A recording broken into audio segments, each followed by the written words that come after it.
வந்து எங்க உள்ளம் முருகிய வேண்டி நின்றோம் வேலையா.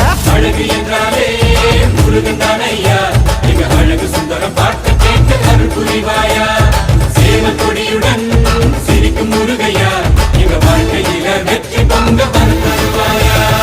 ஆறுபட வீடு கொண்ட முருகனுக்கு அரோகரா, அப்பானுக்கு பாடம் சொன்ன சுப்பனுக்கு அரோகரவும் பேர சொல்லி இந்த ஊரே வந்தோம் உன்னை தேடி வந்து எங்க உள்ளம் முருகிய வேண்டி நின்றோம் வேலை.